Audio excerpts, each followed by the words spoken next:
Hey, Baby Club families.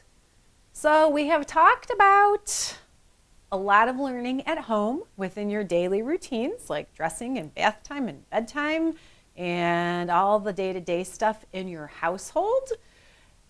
There are many opportunities for learning in your community as well when you are out and about.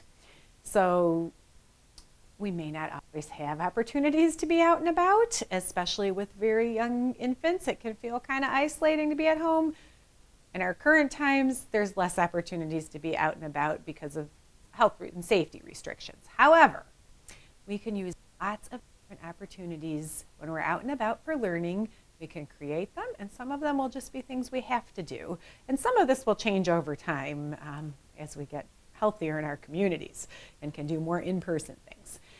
A great time to learn is when you're in transit. So, car rides, bus rides, walking to the bus stop, pushing your baby in a stroller to get, from here to the dollar store, wherever you're going. Learning doesn't have to stop there. Of course, you're going to need to take breaks and you're going to have to do self-care. So like if you say, this is my time and I'm just walking right now to the dollar store because I need a little break, that's, of course, need to do that sometimes.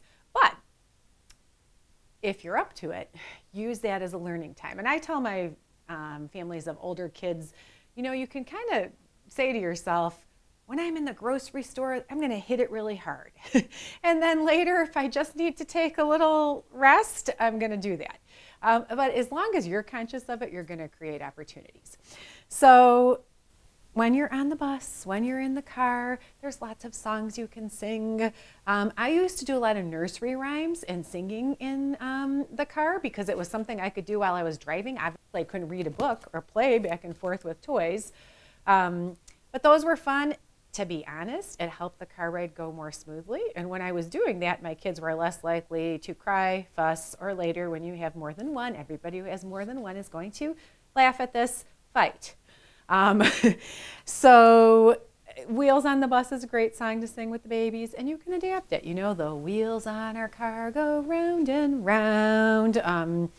If your baby is cooing in the back, you can say, Aiden in the back goes coo, coo, coo. Just make up your own songs. Anytime you're in the car, you can do that. You can do that all day long at home. Kids seem to respond, follow directions better when you sing it. So if you want to say something like, it's time to get in the car. It's time to get in the car. Sit in the car seat, put on the straps. Time to be in the car. Or it kind of distracts them away from what you're trying to do, especially if it's something they don't like putting on their snowsuit or getting in the car seat or getting in the high chair.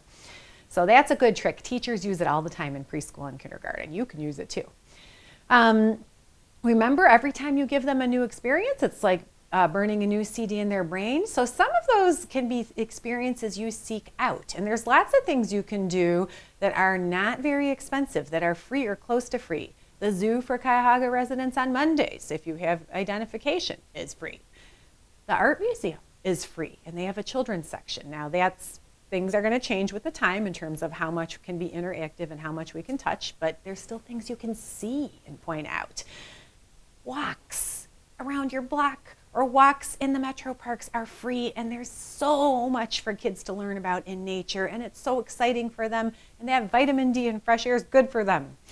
And for us, nature helps reduce stress. There's tons of studies on that. And the more you're in green space, the less likely you're going to have mental health issues later on. That goes for your kids too. You can buffer the effects of stress through nature.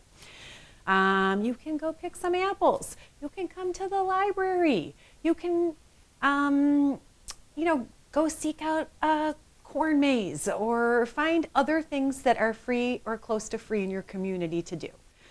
Or you can just do ordinary things, like you have to go to the laundromat. Well, at the laundromat, you can watch it go round and round and swish in bubbles. Kids love that.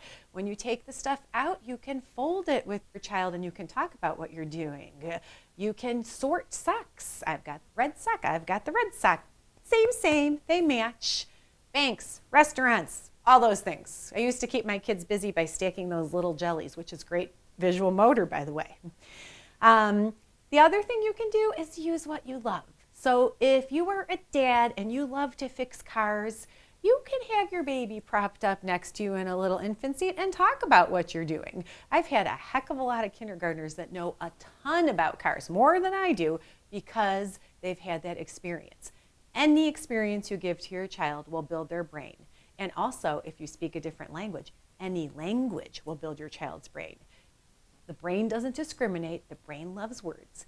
Keep feeding your child a lot of words, whether it be through fishing, gardening, going to the zoo, doing your laundry, riding on the bus. It's all awesome learning.